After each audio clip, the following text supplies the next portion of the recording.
네, 안녕하세요. 반갑습니다. 2025년 이 마지막과 그 마지막 날의 모습들이라는 그 제목을 가진 13과를 공부하는데요. 음, 시- 제가 시간을 얼마큼 써야 되는지 몰라가지고, 1시간에서 1시간 반. 네, 제가 뭐, 알겠습니다. 뭐, 최대한 시간을 맞춰보도록 하겠습니다. 어, 이번에 그 교과가 이제 총 주제가 예언에 관한 것이거든요. 그래서 하나님 말씀이 나타난 그 예언, 또 예언에는 또 암시, 뭐 어, 이런 것들, 그림자, 이런 것들을 얘기하고 있거든요. 그래서 이 이번 교과에서 이제 여러 가지 이제가 나타났는데, 특히 이번 마지막 교과에는 기억절을 보면은 요나서 1장 9절을 언급하고 있습니다. 그래서 그가 대답하되 나는 제가 오탄했네요. 한국처럼 히브리 사람이요 바다와 육지를 지으신 하늘의 하나님 여호와를 경외하는 자로다 하고 있습니다. 이 대답은 이제 요나가 이 대답한 장면입니다. 그래서 요나는 선지자고 이제 요나의 그 이름의 뜻은 이제 비둘기죠. 예, 비둘기. 그래서 비둘기 같은 성령을 상징하는 그런 뜻인데 그 요나가 선지자로서 했을 때 이제 되게 교과의 그 저자께서 말씀하신 것이 이 기억절에 나온 이 성경의 말씀이 이 마치 첫째 천사 기별을 연상케 한다 이렇게 얘기했어요. 첫째 천사 기별이 이제 하나님을 두려워하며 그에게 영광을 돌리라 이는 그의 심판하실 시간이 이르렀습니다 하면서 그 하늘과 땅과 바다와 그 가운데 있는 그 물들의 근원을 만드신 그 창조주죠 그게 창조주를 경배하라 하더라 하는 그 문구와 같이 그런 비슷한 워딩이 나왔어요. 바다와 육지를 지으신 하늘의 하나님 창조주를 경배하는 자라라고 이제 얘기했습니다. 그래서 그것을 첫째 천사의 기별을 연상케 한다고 했을 때, 요나의 그 사건이 전혀 그냥 이 과거에 일어났던 한 사건으로 끝이 나는 게 아니라 이 마지막 날에 일어날 사건들을 이제 예표하는 것이다. 이렇게 했습니다. 그래서 예수님께서는 어, 잠깐 거기 들어가기 전에 오늘 정리를 해야죠. 세 가지 사건들을 이제 다룰 예정인데 첫 번째가 가장 시간이 많이 할애되는 이제 니느웨를 향한 요나의 사명이었고요. 두 번째가 이제 그 요나서죠, 이것이. 그 다음에 두 번째는 이제 바벨론의 멸망을 이제 다루는 그 다니엘서 5장 벨사살 왕 사건이고요. 그다음 세 번째는 성전 중건을 명령한 페르시아 왕 도레스 영어로 사이러스죠. 사이러스 왕의 그 예표. 그래서 성경은 항상 이 예표를 가지고 있습니다. 그 영어로 타입이죠. 타입. 그래서 어, 고레스가 이제 그리스도를 상징한다 이런 뜻이죠. 그리스도. 그래서 뭐 100% 그리스도를 나타내지는 않지만 이제 예수님의 사명을 어느 정도 이방의 왕으로서 나타내는 부분.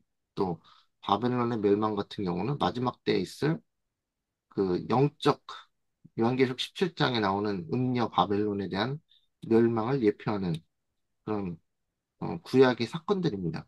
그래서 구약에 있는 나타난 그 에피소드들이 전 그 예언적 역할을 한다는 거죠. 예언적인 그 그림자 역할을 한다는 거죠. 그래서 그것에 대해서 살펴보도록 하겠습니다. 그래서 이 일요 소재에 보면은 이 주저하는 선지자 요나에 대해서 나오고 있습니다. 선지자 요나가 여러분 어떻게 생각하세요? 선지자는 하나님 말씀을 아주 잘 전달하는 그런 하나님 말씀을 대신 전하는 선지자. 여러분 선지자라는 타이틀 자체가 얼마나 그 하나님께서 그 선지자는 아무나 고르는 것도 아니고 그죠? 근데 이제 이를 그 제목이 주저하는 선지자 요나라는 것은 이 하나님께서 그 요나에게 그 기별을 전하라. 어디 가서 전하라 그랬냐면 이제 아스리아, 아수르의 그 수도인 성읍인 니느웨에 가가지고 전하라 그 얘기거든요. 그런데 그걸 선지자 요나가 그 말을 잘 순종하지 않았어요. 처음에. 그래서 그 뭐 여러분 다 아시는 얘기죠. 그래서 이제 뭐 이런 선지자가 다 있어는 말이 나오죠. 그래서 참 희한한 선지자를 다 보겠네 하는 장면입니다. 그래서 이 선지자 요나에 대해서 이제 여러 가지 정말 하는 말씀이 많은데 일단은 이제 예수님께서 그, 그 요나를 이제 그 언급하신 부분을 읽어보도록 하겠습니다. 자, 마태복음 12장 38절. 그때 서기관과 바리새인 중 몇 사람이 말하되 선생님이여 우리에게 표적 보여주시기를 원하나이다. 예수께서 대답하여 이르시되 악하고 음란한 세대가 표적을 구하나 선지자 요나의 표적밖에는 볼 표적이 없느니라. 요나가 밤낮 사흘 동안 물고기 뱃속에 있었던 것 같이 인자도 밤낮 사흘 동안 땅속에 있으리라. 이런 거는 뭐 예수님의 성경 해석이잖아요. 예? 예수님께서 말씀하시니까 이게 아니 요나 스토리를 예수님의 그 십자가의 죽음을 가리킨다고요? 그 얘기거든요. 굉장히 흥미로운 장면이죠. 어, 그러면서 예수님께서 십자가에 죽으시고 3일 동안 이제 무덤에 있을 그 스토리를 요나의 스토리하고 연결시키셨어요. 그래서 야, 이거 좀 희한한 일이다. 요나 선지자가 이제 물고기 뱃속에 들어간 것이 예수님의 사명을 나타낸다는 거예요. 예수님께서 직접 말씀하셨으니 우리가 뭐, 그거 좀 이상한 해석인데요. 예수님 할 수 없잖아요. 그래서 이게 성경 말씀의 이 옛 구약에 있던 스토리가, 그냥 구약에 대한 예언뿐만 아니라 구약에 있는 그 스토리 중 뭐 여러 스토리겠지, 많지만은 그 중에 요나의 그 일생의 스토리가 역사적 사실이죠. 역사적 사실의 스토리가 예수님의 사명과 관련돼 있다라는 것을 예수님께서 말씀하신 거예요. 그래서 심판의 때에 니누의 사람들이 일어나 이 세대 사람을 정죄하리니 이는 그들이 요나의 전도를 듣고 회개하였음이오니와 요나보다 더 큰 이가 여기 있으며 심판 때에 연방 여왕이 일어나 이 세대 사람을 정죄하리니 이는 그가 솔로몬의 지혜로운 말을 들으려고 땅 끝에서 왔음이거니와 솔로몬보다 더 큰 이가 여기 있느니라. 그래서 예수님께서 그 비교해서 말씀하시는 게 뭐냐면 심판 때에 너희들이 그 나를 영접하지 않은 그 대가를 치를 것이다. 왜냐하면 요나 같은 선지자의 그 말에도 그 이스라엘 사람들 아니고 그 이방에 있는 그 이방 사람 니누의 그 아시리아에 있는 그 이방인들이 그 요나의 전도를 듣고 회개했는데 너희는 나를 보고 요나보다 훨씬 더 큰, 응? 그 메시아께서 왔는데, 메시아가 왔는데 너희들이 나를 듣고 영접하지 아니하면 그게 얼마나 큰, 죄가 되겠느냐, 이렇게 말씀하시는 장면이죠.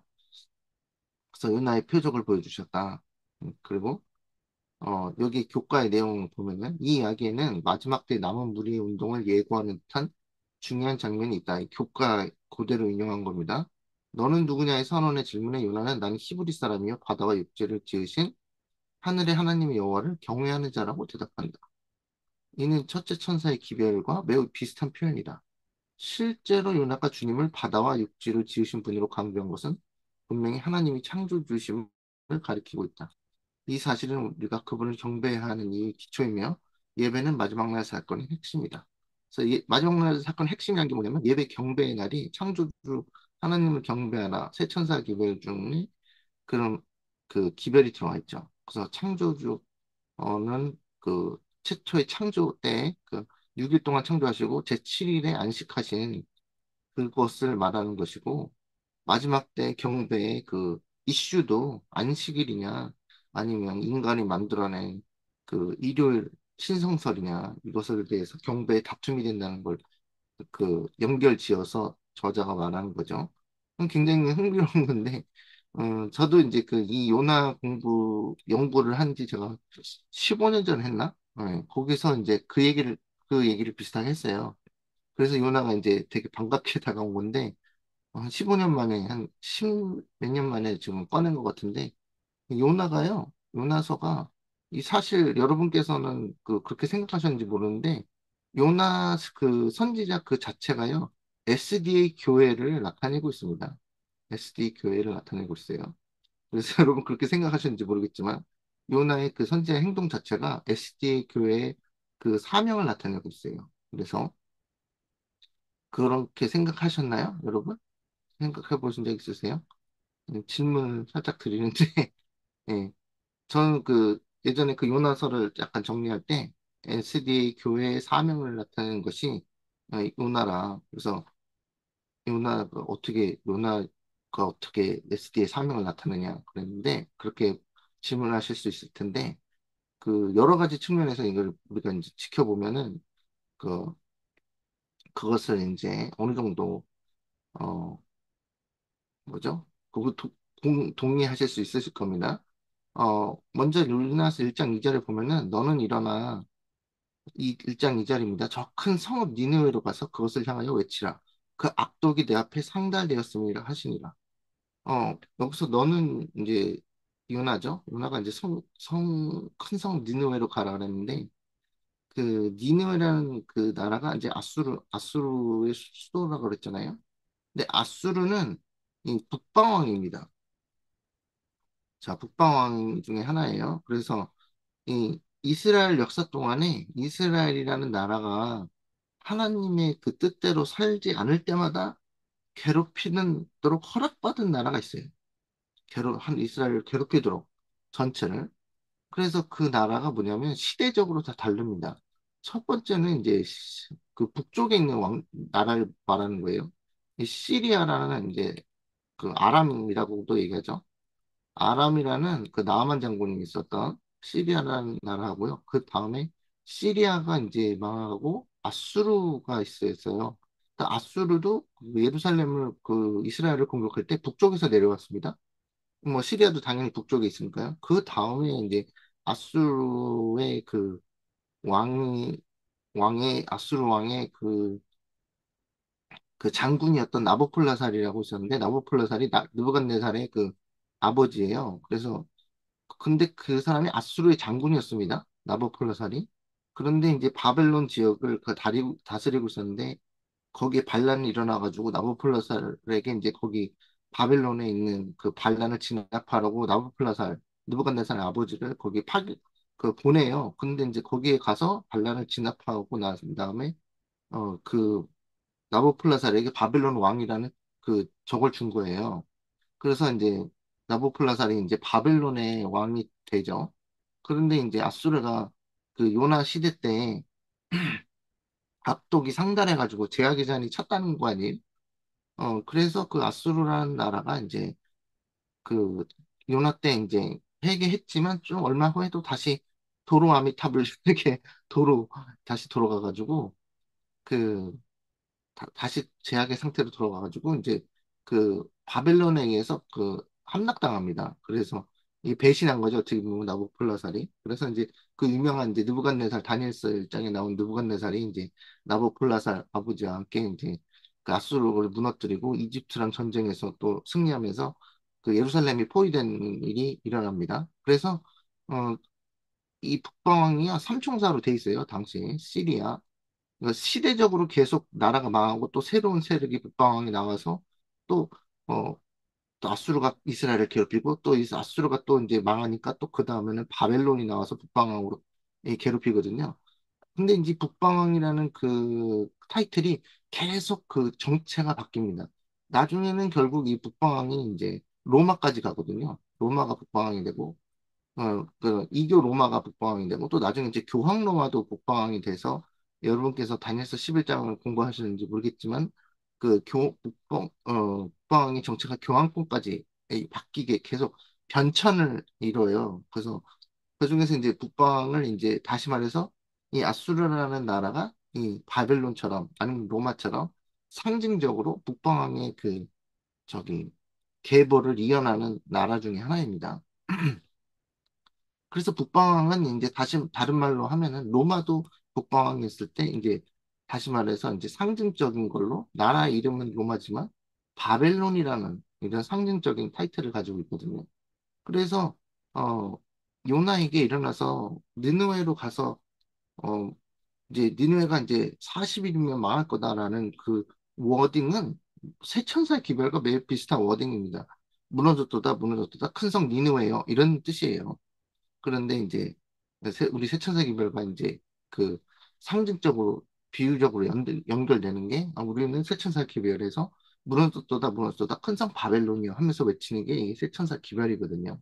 그래서 그래서 이제 그걸 연결시킬 때 이제 이 구약에서 이제 무너졌도다 무너졌도다 큰 성 바벨론 다니엘도 마찬가지죠. 다니엘도 이제 그 느부갓네살 왕한테 왕 나라 다음에 다른 나라가 왕만 못한 나라가 일어날 것이오 그러면서 바벨론의 몰락 무너졌도다 무너졌도다 큰 성 바벨론이오라는 그런 메시지를 전달한 거죠. 그래서 아주 재밌는 이 스토리입니다.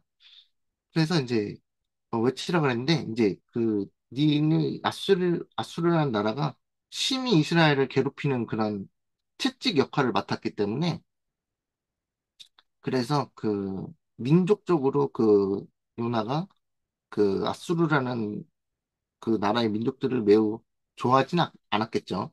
예를 들어서 우리나라 한국이 이제 일제시대가 있었던 것처럼 그 일제시대가 우리나라를 막 핍박하고 뭐 위안부 뭐 이런 등등 뭐 괴롭힌 걸 생각하면은 일본에 가가지고 복음을 전하고 싶지 않았을 거예요. 그렇죠? 그러니까 그런 거랑 비슷한 맥락입니다. 그래서 이제 요나가 등장하는데 요나는 선지자인데 하나님의 얼굴을 피하려고 일어나 다시스로 도망하려 합니다.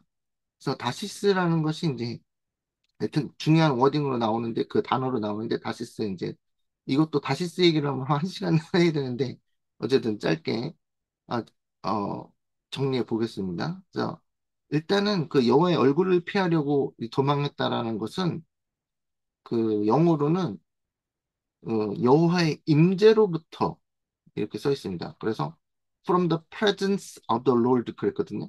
그래서 하나님의 그 임재로부터 떠나서 다시 말해서 어, 되게 안 좋은 거죠. 하나님의 임재로부터 떠나는 게 좋은 게 아니잖아요. 우리 일반 신앙인들도. 그래서 떠나서 불순종해서 다시스로 도망합니다. 그래서 욥바로 내려갔더니 마침 다시스로 가는 배를 만난지라 여호와의 얼굴을 피하여 그들과 함께 다시스로 가려고 뱃삭을 주고 이제 배에 올랐더라 그랬습니다. 그래서 다시스라는 곳으로 이제 뭐 어떤 분은 이제 제가 찾아보니까 이 스페인 지역이라는 그런 설이 있고요.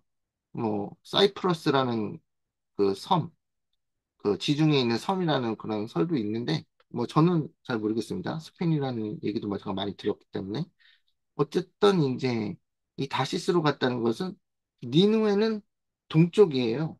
근데 다시스로 가는 거는 서쪽이거든요. 그러니까 정반대로 하나님의 계획과 반대로 어, 나아갔던 거죠. 그러니까 이 선지자가 이제 착한 선지자예요, 못된 선지자예요. 하나님 말씀 불순종하고 반대로 가는 그런 선지자 했는데 하나님께서 이온나를 사랑하셔가지고 잘못된 길을 가도록 하나님께서 냅두지 않으십니다. 그게 좀 여러분에게 여러분과 우리가 연결시킨다면은 우리가 이제 불순종하면은 하나님께서 너네들은 날 불순종했으니까 너네 멸망해라 이렇게 하실 것 같지만 어느 정도 하나님께서 우리에게 채찍을 드시거나 이런 식으로 요나를 올바른 길로 이끄시기 위해서 활동하시는 걸 볼 수 있어요.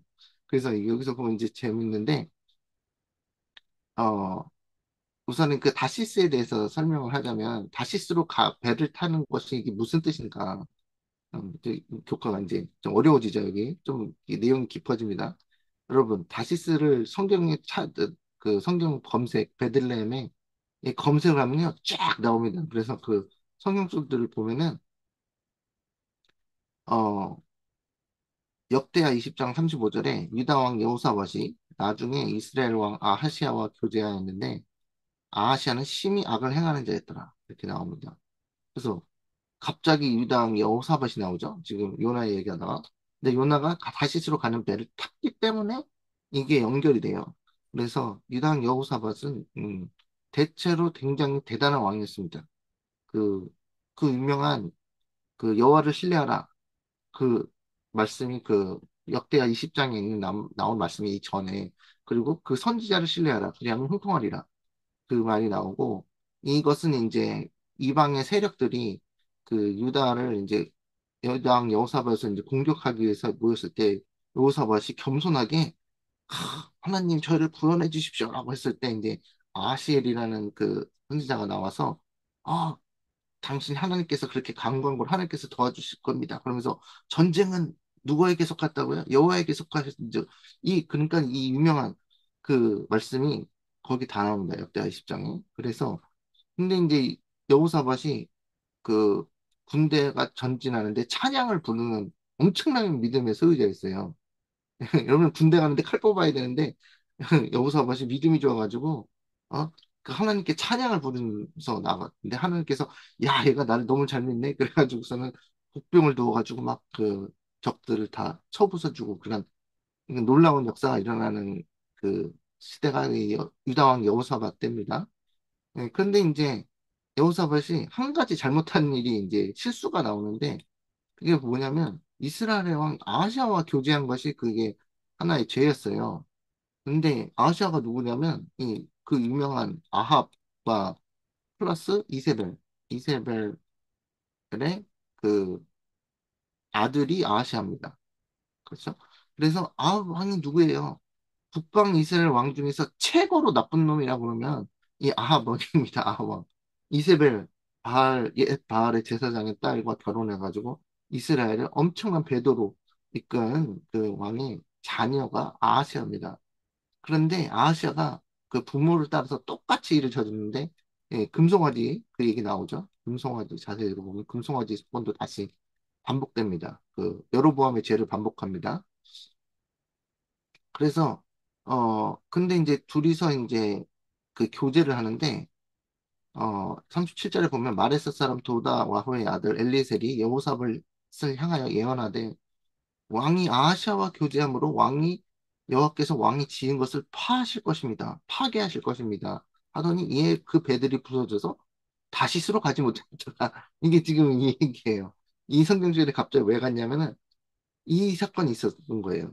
아, 이 사람들이 여호사밧이 다시스로 배를 보내가지고 뭐 이렇게 물품을 실어 올라 그러는데 하나님께서 여호사밧 왕이 그, 그 아시아와 교제한 것 때문에 그것을 이제 잘못을 지적하셔가지고 아니, 이스라엘 왕 아합과 이세벨의 죄를 막 그 짓는 하나님을 배반하는 그 왕과 교제를 해가지고 동맹하듯이 한 것 때문에 내가 그걸 벌하기 위해서 다시 너의 배들을 부숴가지고 다시스로 못 가게 했더라.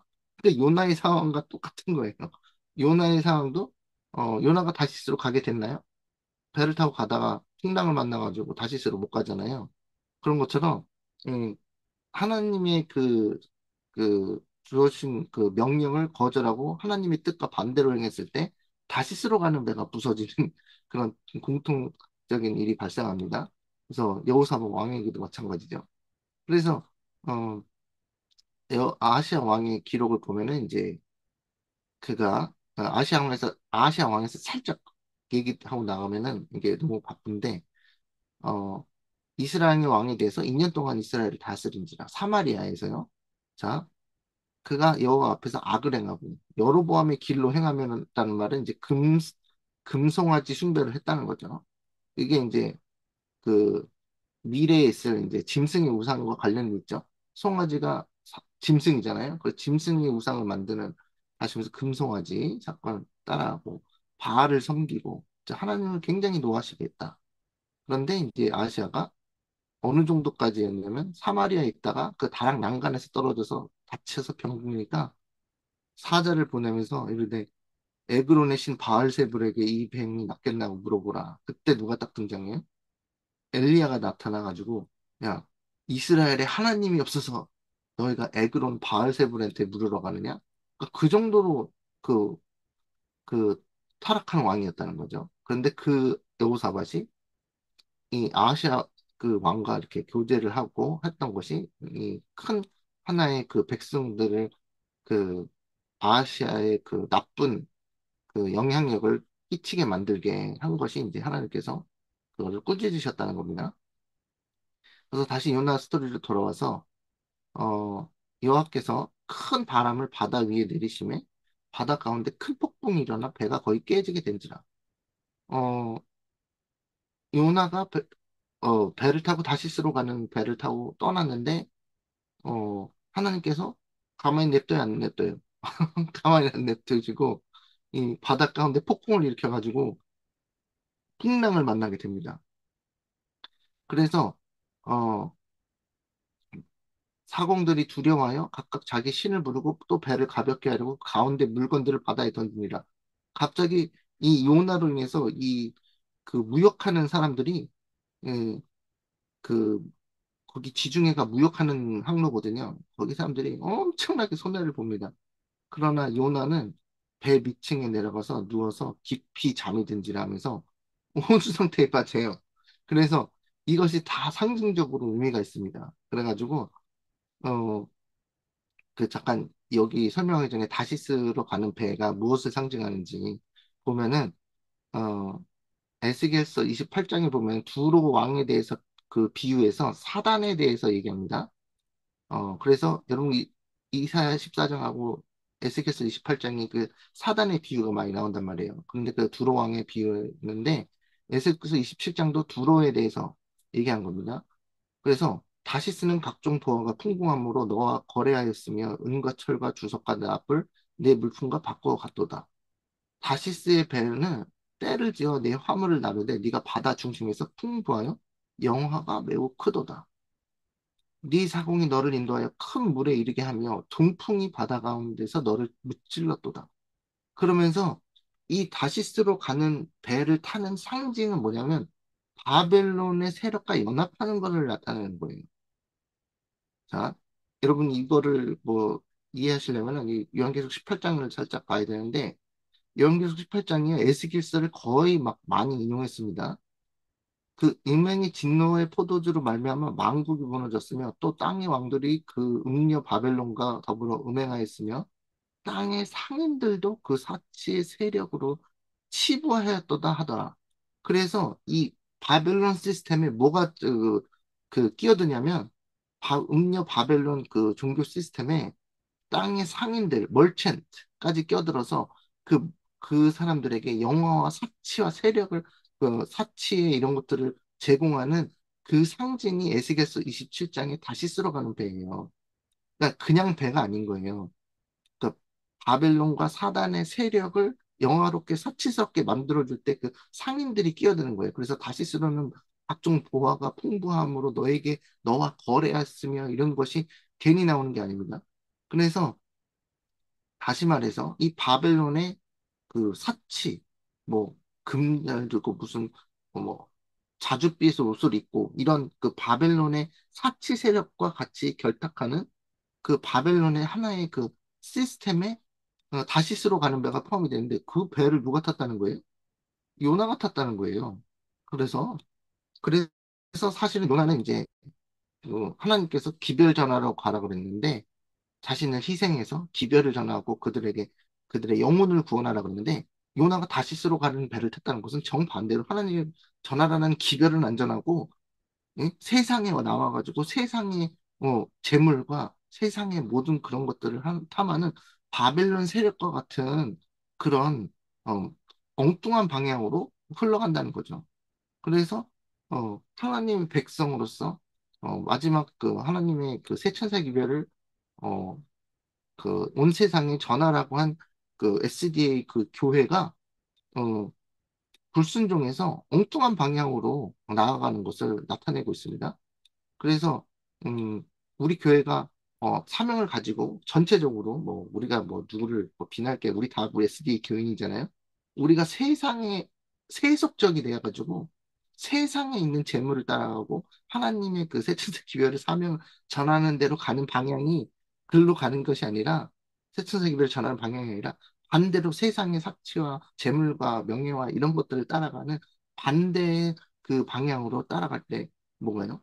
그 사건이 터진다는 거예요. 그래서 다시스로 가는 배가 몇 명가 있고 또 요나는 그 다시스로 가는 배에 타가지고는 하나님의 말을 불순종하고 타가지고는 어떻게 하냐면 배 밑에 맨 밑에 내려가서 영적 잠이 들어버렸어요.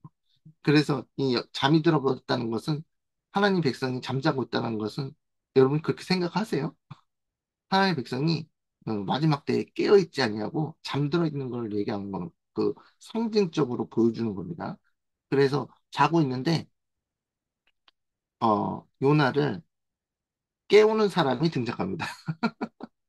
그러니까 요나를 잠들어 있는데 그 열처녀처럼 예? 졸며 잘세 하고 잠들어 있는데 어, 누가 선장이 그에게 가서 자는 자여 어찌하며 어찌함이냐 일어나서 내 하나님께 구하라 혹시 하나님이 우리를 생각하사 망하지 아니하게 하시리라 그랬거든요. 그래서 자는데 갑자기 깨우는 사람이 있었는데 이 세상에 이, 이 배를 세상에 그 물건 하는 배를 타고 가는 그 배 선장이 어떻게 하고 있었어요? 풍랑이 일어나니까 경제적인 전 세계적인 그 경제적인 타격이 일어나니까 갑자기 뭐 이만저만한 손해가 아닙니다. 그냥 풍랑이 일어나니까 매 물건들을 바닥에 막 바닥에다 던지고 살아남으려고 애쓰는 어, 그 난리 가운데서 요나가 자고 있는데 요나가 자고 있는 요나를 그 세상 물건을 다루는 그 세상이 하나님의 백성을 깨우는 이런 기가 막힌 일이 일어나는 겁니다.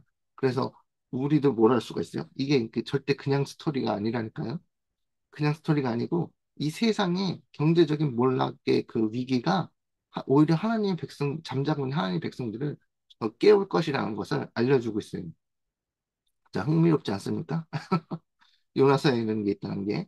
그래서, 그래서 요나를 깨우고 났더니, 어, 깨우고 나서 너네, 하나님, 너의 신을 불러봐라. 망하지 않게 하려면 우리가 다 죽게 생겼다. 그러니까 그 다음에 여기서 6절에서 이제 9절로 넘어가는데 그 7, 8절에, 어, 이 재앙이 지금 경제적으로 막 경제적으로 파산하고 생겼는데 이런 태풍과 같은 경제적인 몰락과 이런 어마어마한 사건이 도대체 누구 때문에 일어나는지 한번 우리 제비를 뽑아보자. 그 사건이 일어납니다.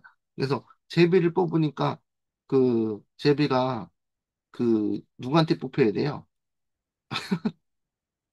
제비가 누구한테 뽑혀야 돼요? 제비가 그 천사가 옆에서 지키고 앉았을 거 아니에요. 야, 제비 뽑는데 그 요나한테 걸리게 해. 이혼자한테 이혼자 그 제비가 누구한테 걸려요? 이혼자한테 걸려요. 그러니까는 갑자기 사람들이 너 누구야? 너 정체가 뭔데? 왜 제비가 너한테 뽑혔어? 이 제비 뽑는 이야기가 여러 가지 그 성경에서 나오는데 특히 어디서 나오냐면 이 하만에서 나옵니다. 하만 스토리. 그 에스더서에. 에스더서에서 하만이 유대인 어, 저 저기 멸망시킬 그 나를 잡아야 되는데 그게 하만이 제비를 뽑습니다. 그 유대인을 전부 다 죽이. 근데 유대인을 왜 죽이려고 그랬어요? 유대인을 어, 그 모르드게가 그 하만에게 절하지 아니한 거로 응? 그 절하지 않고 경배하지도 않으니까 저놈 누구야? 저 유대인인데요? 아 저놈 저 모르드게 저놈만 죽이는 게 성치 못하다. 아니, 저 유대인들을 온 유대인을 다 죽여야 되겠다. 하면서 시작된 게 그 제비를 뽑은 게 그게 하만이 스토리예요. 그래서 이 마지막 때 하나님의 백성을 죽이려고 하는 그 적그리스도를 상징하는 게 하만이잖아요. 근데 이제 제비를 뽑아서 유나한테 딱 걸리니까 네 정체 누구야? 그러니까 여기서 오늘 그 기억절이죠. 그가 대답하되 나는 히브리 사람이요 바다와 육지를 지으신 하늘의 하나님 여호와를 경외하는 자로다 하고 그래서 요나가 누굴 나타내요? 창조주 하나님을 경배하는 하나님 백성을 상징합니다. 그랬더니 이제 요나가 이제 안식일 교인이죠? 유대인인데 안식일을 지켜. 그래서 이제 나름 안식일 교인이라고 볼 수 있죠. 그래서 이 일어나는 걸 볼 때, 아, 그 마지막 때에도 뭐 재앙이 일어나고, 예? 뭐 여러 가지 뭐 기후적인 재앙이나 뭐 이런 게 일어난다고 지금 일어나고 있으면서도 앞으로도 더 심하게 일어날 때 대중티에 보니까 뭐라고 써있냐면 이러한 재앙이 누구 때문에 일어나냐 사람들이 그걸 찾는다 그랬어요 안 찾는다 그랬어요 예 마지막 때 이 재앙이 천년왕. 누구 때문에 일어나지? 그 네. 대쟁투에 나와 있잖아요. 그랬더니 네. 어떤 사람이 때문에 일어난다 그래요? 하나님의 그 안식일 교인 때문에. 거룩한 일요일을, 그죠?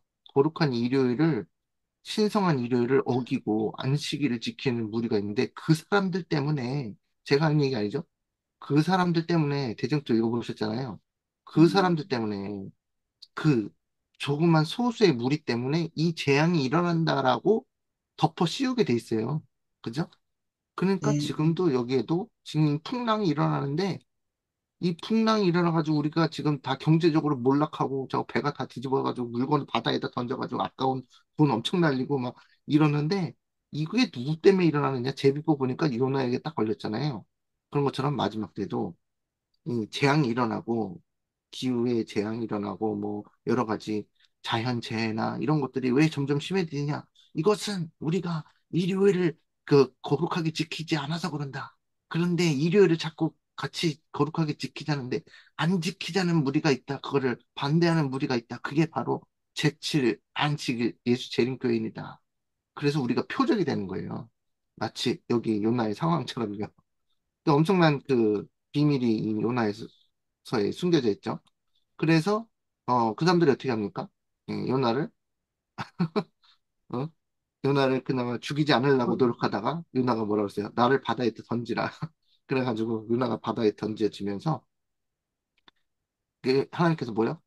큰 물고기를 준비해 놓았죠. 큰 물고기. 물고기가 요나를 삼키면서 요나가 이제 무덤, 스올, 무덤으로 들어간 거죠. 물고기 뱃속으로. 예수님께서 그 3일 밤낮, 그 3일 동안 그 무덤에 들어가셨듯이.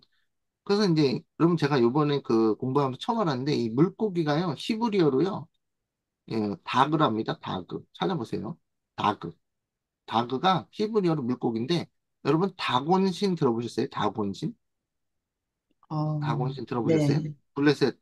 그쪽에서? 블레스한데. 이 다곤신이요, 이 다그에서 나온 거예요. 그래서 음, 다곤신은 물고기 신입니다. 음. 물고기 신이에요. 다그가 물고기란 말이고, 다곤이 그 워딩에서 나온 거고, 다곤은 물고기 신인데, 그 물고기인 다곤 신의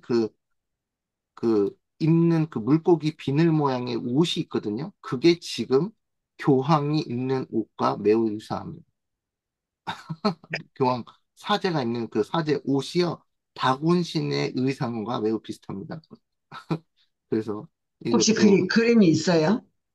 이게 인터넷을 찾아보면 있는데 제가 지금 가져온 줄 아는데 여러분께서 그 네네. 인터넷에 그 그날 찾아보겠습니다. 다곤이라고 네이건이라고 그 검색해 보시면 영어로 DAGON 네곤이라고 검색하시고 이미지를 검색하시면 그 나옵니다 바로. 그래서 그 물고기신데 그 교황의 옷하고 사제 옷하고 똑같습니다. 따라서 입은 거죠. 그래서 이게 이렇게 연결이 돼요. 그래서 이 그 물고기 신이 다곤 신이고 그 물고기 신이 왜 다곤 신이냐면 물고기 다곤 신이 이 물을 다스린다는 거예요. 바다를 다스린다. 바다의 그 다곤 신이라는 그 자체가 그 그 바다를 보호한다고요? 바다의 수호자란 뜻이에요. 바다의 수호자. 그 포세이돈처럼 그 그리스 신화의 바다의 수호자. 근데 음녀 바벨론이 많은 무리에 앉는 음녀거든요. 그래서 이게 다 그렇게 연결되고요. 그래서 이제 요나가 그렇게 3일 동안 뱃속에 들어가가지고 회개하면서 하나님께서는 요나의 그 잘못 가는 길을 다시 돌이켜서 그 니느웨 가가지고 그 니누가 그 니누에 대한 그 멸망의 기별, 경고의 기별을 외치도록 인도하시죠. 어, 저는 참 저 신기하게 생각한 게 요나가 하나님의 선지자였는데 하나님의 명령을 잘 듣지 않은 선지자였는데 하나님께서 요나를 사랑하셔서 요나가 선지자의 하나님께서 맡기신 일을 잘 수행할 수 있도록 이 채찍질도 좀 하시고 그죠? 무덤에 내려가도록 이렇게 물고기 뱃속에서 3일 밤낮을 지내도록 하면서 회개의 기도를 하도록 인도하시는 장면까지 예, 그 상상을 초월하죠. 그래서 하나님의 그 인도하심에 따라서 이제 어쨌든 요나가 그 니느웨 성읍에 갑니다. 이제 finally 가서 하루 동안 다니는 그 니느웨가요 3일 길이에요. 도시가 얼마나 크면 3일 길을 걸어가야 돼. 다녀야 돼요. 거기를 돌려면. 그런데 하루 동안 다니며 외쳐 이르되 40일이 지나면 니느웨가 무너지리라 하였다 하고 선포를 합니다. 요나가 뭐 자신 친구들 데리고 간 것도 아니고 혼자 다니는데 이 니느웨가 무너질 것이다. 무너졌도다, 무너졌도다. 큰 성 니느웨요. 그 세차자기회 비슷하죠? 그러면서 그 제약이 상달되었다. 제약의 잔이 찼다. 이런 식으로 이제 경고를 한 거죠. 그런데 갑자기 5절에 보면은 니느웨 사람들이 하나님을 믿고 금식을 선포하고 높고 낮은 자를 막론하고 굵은 배의 옷을 입은지라. 갑자기 회개를 해요. 그래서 그 일이 니느웨 왕에게 들림에 왕이 보좌에서 일어나 왕복을 벗고 붉은 베옷을 입고 제위에 앉으니라. 왕과 그의 대신들이 조서를 내려 니느웨에게 선포하여 이르되 사람이나 짐승이나 소떼나 양떼나 아무것도 입에 대지 말지니 곧 먹지도 말 것이요 물도 마시지 말 것이며 사람이든지 짐승이든지 굵은 베옷을 입을 것이요 힘써 하나님께 부르짖을 것이며 각기 악한 길과 손으로 행한 강포에서 떠날 것이라. 그래서 이 회개의 대 그 각성이 그 니느웨에서 일어납니다. 신기하죠? 그래서 그 하나님의 영께서 그 요나의 기별에 함께 하셔가지고 어 그래서 10절에 하나님이 그들이 행한 것 곧 그 악한 길에서 돌이켜 회개한 것을 보시고 하나님이 뜻을 돌이키사 그들에게 내리라고 말씀하신 재앙을 내리지 아니하시리라. 딱 그랬습니다. 어 놀라운 사건이 일어나는데 여러분들 우리도 생각하기에 그렇죠. 우리가 막 대도시나 뭐 큰 도시에 가서 새천사 기별을 전하면 사람이 듣겠어? 듣겠어? 회개하겠어? 그러는데 요나가 그렇게 회개의 기별을 하라고 망할 것이라고 전하니까 갑자기 다 일어나가지고서는 왕복을 벗고 막 베옷을 입고 회개하는 놀라운 역사가 일어나는 거예요. 어, 그래서 여러분 그 서울 뭐 한국 여러분 미국 살고 계시니까 그런 데 가서 이렇게 크게 외치면은 그 사람들이 회개할까요 안 할까요? 큰 도시에 가서 이렇게 어 그 세천사 기별을 전하면 그 사람들이 회개할까요 안 할까요? 어떤 사람들 미쳤다 그럴 것 같아요. 그거랑 거의 똑같은 사건이에요. 똑같은 사건이에요. 그래서 이제 놀라운 일이 일어났는데 사실은 여기 다행히도 도성 전체가 회개했고 선지자 왕 271페이지 적어도 한동안은 예언된 파멸을 피할 수 있었다. 그들은 정해진 운명을 피할 수 있었고 이스라엘 하나님은 이방 나라 각처에서 높임과 영광을 받았고 하나님 율법은 존귀의 여김을 받았다. 이로부터 몇 년이 지나지 않아 니느웨 사람들은 다시 하나님을 잊어버리고 거만함을 인하여 임금 민족의 희생물이 되었다. 이게 바로 그 느부갓네살 그 나보콜라사의 그 바벨론이 아시리아를 무너뜨리고 그 세계 패권을 빼앗은 거예요. 그 바벨론이 그다음서 다니엘서로 이제 넘어가는 겁니다. 근데 이 여기에 그 사건에서 보면은 어 또 하나의 그 재밌는 일이 뭐가 있었냐면 그 기원전 이 요나가 활동하던 때가 요나 선지자 활동하던 때가 이때거든요. 기원전 BC 700 763년 이 정도였어요. 요나가 활동하던 시기가. 근데 이 기원전 763년 6월 15일에요. 이 개기 일식이 있었습니다. 일식이 뭔지 아시죠? 그래서 그 태양이 달의 그림자에서 완전히 새카맣게 되는 거예요. 낮에 그냥 갑자기 뭐가 돼요? 갑자기 밤이 돼버리는 거예요. 새카만 그 암흑일이 돼버린 거예요. 그래서 이건 제가 그 인터넷 그 자료를 찾은 건데 아시리아 북부, 아시리아 그 아까 전 아수르의 그 니느웨죠. 특히 니느웨 근처에서 관측 가능한 거의 개길식이었으며 아시리아 시조에 기록되어 있어요.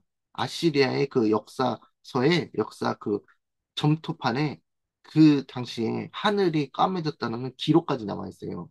그래서 역사적으로 중요한 의미를 지닙니다. 이 일식은 고대 근동, 특히 악시리아 시대의 연대기를 정립하는 데 매우 중요합니다. 그래서 실제 요나가 그랬죠, 요나가. 내가 전에도 하나님께서 멸망시키지 않을 걸 알았기 때문에 제가 안전하려 그랬다고 나중에 불평하잖아요.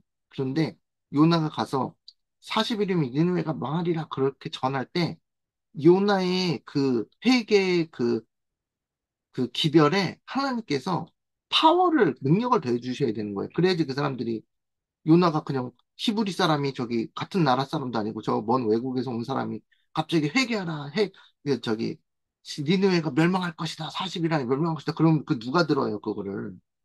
누가 그걸 듣고 회개를 해요. 근데 하나님께서 이 계기식을 통해서 그 나라를 발칵 뒤집어 놓으신 거예요.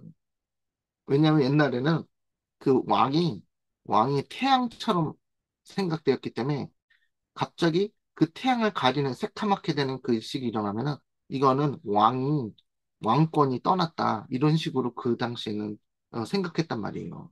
그래가지고 이런 사건이 일어나니까 갑자기 이 사람들이 이제 저기 패닉을 해가지고 이 사람들이 아, 이건 진짜 큰 사건이다.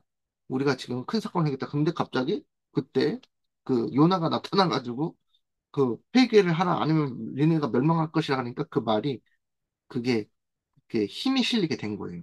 그래가지고 실제로 그 기원전 BC 763년을요, 그, 그 계기일식을 찾는 그 계산기로 돌리면요, 실제로 딱 그 지방에 계기일식이 있던 것이 계산이 됩니다. 요즘엔 그 일식을 다 계산하죠? 계산해가지고 미리 올 걸요. 그 앞으로 올 걸요. 지금 미리 계산할 수가 있어요. 그 일식을. 지금은 그 계산을 통해, 컴퓨터 계산을 통해서. 그래가지고 이 한국 같은 경우도 2036년인가? 38년에 강원도 지방에 계길식이 올 거를 벌써 미리 할 수가 있습니다. 땡겨서. 그래서 강원도 지방에 계길식이 오거든요. 근데 이 계길식이 어 그냥 우리는 학교 가서 배우면은 아 그냥 어쩌다가 뭐 달과 그 우연히 달과 어, 태양과의 그 일렬을 통해서 그림자 때문에 일어나는 천체적인 그냥 우연적인 사건이라고 생각하시는데 그게 절대 아닙니다. 여러분이 그게 아니란 걸 아셔야 돼요. 왜냐하면 창세기 1장에 보면은 해와 달과 그 별이 연한과 사시와 징조를 이루라고 하나님께서 명령을 하셨어요. 그래서 일식이 일어나는 거는 그냥 어쩌다 일어나는 우연적인 천체적, 그 우주적 사건이 아니고 하나님께서 그 징조를 나타내는 사건으로 이제 그 천체가 돌아간다는 거예요. 하나님께서 다 운행하시니까. 그래서 마태복음 예수님께서 24장에 보면은 마지막 날에 해가 붉어지며 말씀하시죠, 예수님께서 직접. 그래서 이 사건이 그냥 우연히 일어나는 것이 아니고 하나님께서 하나의 그 징조, 말세의 징조, 태양이 붉어진다든지 뭐 달이 붉어진다든지 달이 빛을 내는 암흑일이 있었죠. 재림을 나타내는 그때 그런 것처럼 그런 사건을 징조로 주기 위해서 알려주기 위해서 하나님께서 하는 거지 그냥 절대로 우연히 일어나는 일이 아닙니다. 그래서 어쨌든 흥미롭게 그 계기일식 사건이 일어났으면서 그 요나가 활동하던 시기와 겹쳐서 하나님께서 요한의 그 기별을 그 메시지를 그 메시지에 힘을 더하기 위해서 계기일식이 기원전 763년 6월 15일 날짜까지 나와서 그날에 계기일식이 일어났습니다. 근데 이제 여기에서 이제 더 재밌는 게 이 미국에서 일어난 그 계기일식 사건에 대해서 살짝 말씀드릴게요. 어, 이거는 뭐 제가 찾은 건 아니고 그 미국에서 이런 어, 개신교들이 찾은 그런 사건입니다. 그래서 여러분 미국에 사시니까 그 개길식은 못 보신 분들이 좀 있겠네요. LA 쪽에서는 아예 볼 수가 없었으니까요. 근데 그 미국이 지난 7년간 개길식이 두 번이나 있었어요. 그래서 첫 번째가 2017년에 일어난 거거든요. 2017년에 여기서부터 여기까지 이렇게 쭉 지나가는 거예요. 그래서 네브라스카나 뭐 와이오밍이나 칸자스 시티나 이런 테네시 내시빌로 지나갔네요. 그 이미 지사님 잘 안 보셨겠네. 그런 지역으로 이렇게 일식이 지나가고 2024년에 24년 작년이죠. 작년 4월 8일에 이쪽에서부터 남쪽에서부터 북쪽으로 캐나다까지 이렇게 지나가는 계기 일식이 이렇게 있었어요. 그 7년 안에 두 번 있는 건요. 굉장히 레어한 겁니다. 진짜. 한국은 지난 개기일식이요. 100년, 140년 전인가 있었어요. 그 개기일식이란 거는 완전 토틀 이클립스를 얘기하는 거예요. 부분적인 게 아니고.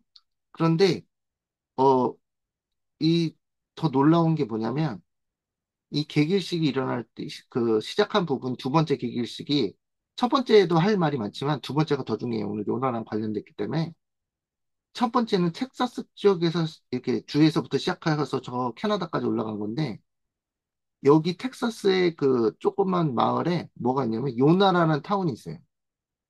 여기 미국에 사시면서도 아셨는지 모르겠는데, 그런데 이 요나라는 지역에 사는 사람들이 개길식을 볼 수 있었고요. 그 다음에 저도 그 깜짝 놀랐는데 미국의 니누에라는 도시가요, 6군데인가 있어요. 캐나다에도 있어가지고 근처에 7개가 있는데 이 일식이 지나가는 통로에 니누에가 이 노란 별 2개 보이죠? 여기가요, 둘 다 니누에라는 동네를 다 지나갔어요.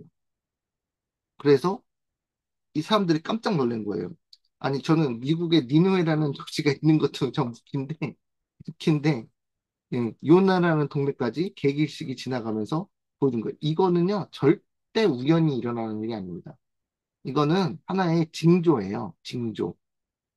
이- 하나님께서 지금 말세가 다 되었고, 지금, 어, 미국에서 지금 짐승의 우상이 세워지고 있으며, 어, 얼마 안 돼서 이제 큰 사건이 일어나는 징조로 보여주는 것이 아닌 거에 설명이 되지 않습니다.